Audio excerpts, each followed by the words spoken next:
ನಡಿ ಈಗ ಶುರು ಮಾಡೋಣ.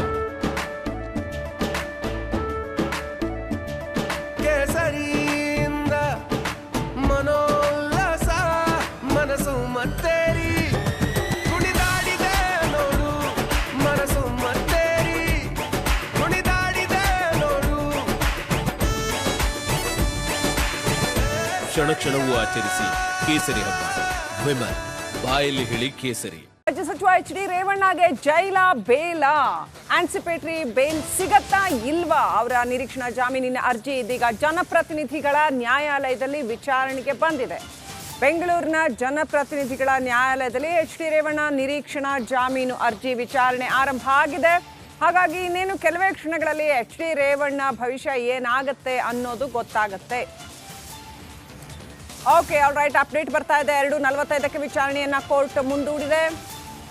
ಸೊ 2:45ರವರೆಗೂ ಕೂಡ ಕಾಯಬೇಕು ಏನಾಗತ್ತೆ ಅಂತ ನೋಡೋದಕ್ಕೆ. ಬೇಲ್ ಸಿಕ್ಕಿದ್ರೆ ಏನಾಗತ್ತೆ, ಸಿಗದೆ ಇದ್ರೆ ಬಂಧನಕ್ಕೆ ಏನಾದರೂ ಒಳಗಾಗಬೇಕಾಗತ್ತಾ, ಏನಾಗತ್ತೆ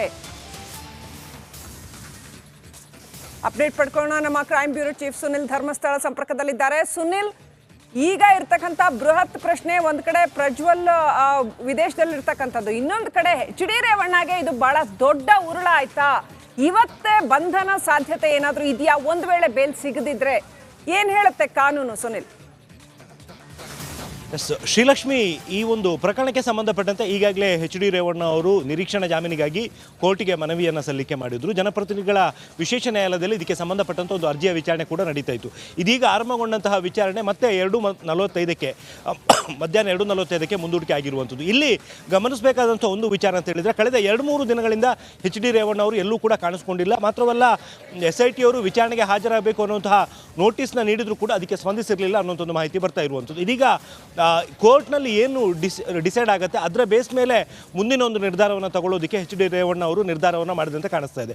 ಜೊತೆಗೆ ಇವತ್ತು ಅವರ ಪರ ವಕೀಲರು ಹೇಳಿದಂಥ ಮತ್ತೊಂದು ಮಾಹಿತಿ ಅಂತ ಹೇಳಿದರೆ, ಇವತ್ತು ಸಂಜೆ 5 ಗಂಟೆಗೆ HD ರೇವಣ್ಣ ಅವರು ವಿಚಾರಣೆಗೆ ಹಾಜರಾಗ್ತಾರೆ ಅನ್ನುವಂಥದ್ದು ಮಾಹಿತಿಯನ್ನು ಕೂಡ ಈಗ ಬಹಿರಂಗಪಡಿಸಿದ್ದಾರೆ. ಹಾಗಾಗಿ ಇದೆಲ್ಲವೂ ಕೂಡ ಕುತೂಹಲಕ್ಕೆ ಕಾರಣ ಆಗಿರುವಂಥದ್ದು. ಒಂದು ವೇಳೆ ಅವರು SIT ಮುಂದೆ ವಿಚಾರಣೆಗೆ ಹಾಜರಾದರೆ ಆಗ SIT ಅಧಿಕಾರಿಗಳು ಅವ್ರನ್ನ ಬಂಧಿಸುವಂತಹ ಒಂದು ಸಾಧ್ಯತೆ ಕೂಡ ತುಂಬಾ ಜಾಸ್ತಿ ಇದೆ.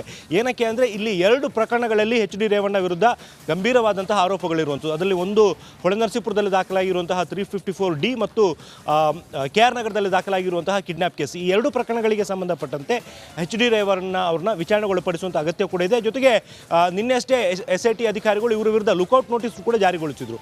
ಹಾಗಾಗಿ ವಿಚಾರಣೆಗೆ ಹಾಜರಾಗುವಂಥ ಸಂದರ್ಭದಲ್ಲಿ ಅವ್ರನ್ನ ಅರೆಸ್ಟ್ ಮಾಡುವಂತಹ ಚಾನ್ಸಸ್ಸೇ ಜಾಸ್ತಿ ಇರುವಂಥದ್ದು. ಶ್ರೀಲಕ್ಷ್ಮಿ, ಆಲ್ ರೈಟ್, ದಯವಿಟ್ಟು ಹಾಗೆ ಸಂಪರ್ಕದಲ್ಲಿರಿ ಸುನಿಲ್. ಬ್ರೇಕಿಂಗ್ ಅಪ್ಡೇಟ್ ಬರ್ತಾ ಇದೆ. ಸಂಜೆ 5:30ಕ್ಕೆ ವಿಚಾರಣೆಗೆ HD ರೇವಣ್ಣ ಹಾಜರಾಗ್ತಾರೆ. ಕೋರ್ಟ್ ವಿಚಾರಣೆಗೆ HD ರೇವಣ್ಣ ಹಾಜರಾಗ್ತಾರೋ ಇಲ್ವೋ ಅನ್ನೋದು ಸಾಕಷ್ಟು ಕುತೂಹಲದ ವಿಚಾರ ಆಗಿತ್ತು. ಇದೀಗ ಕಕ್ಷಿದಾರ ಹಾಜರಾಗ್ತಾರೆ ಅಂತ ಅವರ ವಕೀಲರು ಮಾಹಿತಿ ಕೊಟ್ಟಿದ್ದಾರೆ. ನ್ಯಾಯಾಲಯಕ್ಕೆ ಮೂರ್ತಿ D ನಾಯಕ್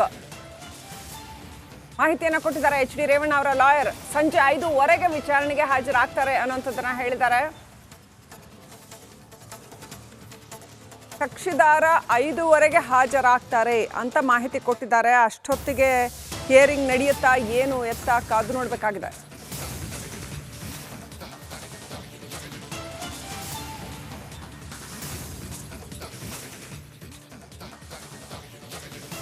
ನೀವು ನೋಡ್ತಾ ಇದ್ದೀರಾ ರಿಪಬ್ಲಿಕ್ ಕನ್ನಡ. ನಾನು ಶ್ರುತಿ, ನನ್ನ ಜೊತೆಗಿದ್ದಾರೆ ನನ್ನ ಸಹೋದ್ಯೋಗಿ ರಮ್ಯಾ. ಪ್ರಮುಖವಾಗಿ ಗಮನಿಸಬೇಕು, ರಾಜ್ಯ ರಾಜಕಾರಣದಲ್ಲಿ ಅತಿ ದೊಡ್ಡ ಸುದ್ದಿಯಾಗಿರೋದು ಪ್ರಜ್ವಲ್ ರೇವಣ್ಣ ಅವರ ಪೆನ್ ಡ್ರೈವ್ ಪ್ರಕರಣ. ಈಗ ಹುಬ್ಬಳ್ಳಿಯಲ್ಲಿ ಬಿಜೆಪಿಯ ರಾಜ್ಯಾಧ್ಯಕ್ಷ BY ವಿಜಯೇಂದ್ರ ಒಂದು ಸ್ಫೋಟಕ ಹೇಳಿಕೆ ಕೊಟ್ಟಿದ್ದಾರೆ. ಪ್ರಜ್ವಲ್ ಪೆನ್ ಡ್ರೈವ್ ಕಾಂಗ್ರೆಸ್ನವರ ಕೈಗೆ ಸಿಕ್ಕಿತ್ತು. ಮೊದಲೇ ಕಾಂಗ್ರೆಸ್ ನಾಯಕನ ಕೈಗೆ ಪೆನ್ ಡ್ರೈವ್ ಸಿಕ್ಕಿದ್ದು. ಹುಬ್ಬಳ್ಳಿಯಲ್ಲಿ BY ವಿಜಯೇಂದ್ರ ಸ್ಫೋಟಕ ಹೇಳಿಕೆ. ಚುನಾವಣೆ ಮುಗಿಯುವವರೆಗೂ ಕಾದು ಕೇಸ್ ದಾಖಲಿಸಿದ್ದಾರೆ. ಕಾಂಗ್ರೆಸ್ನವರು ಇದಕ್ಕೆ ಮೊದಲು ಉತ್ತರ ಕೊಡಬೇಕು ಅಂತ ಹುಬ್ಬಳ್ಳಿಯಲ್ಲಿ BY ವಿಜಯೇಂದ್ರ ಸ್ಫೋಟಕ ಹೇಳಿಕೆ ಕೊಟ್ಟಿದ್ದಾರೆ.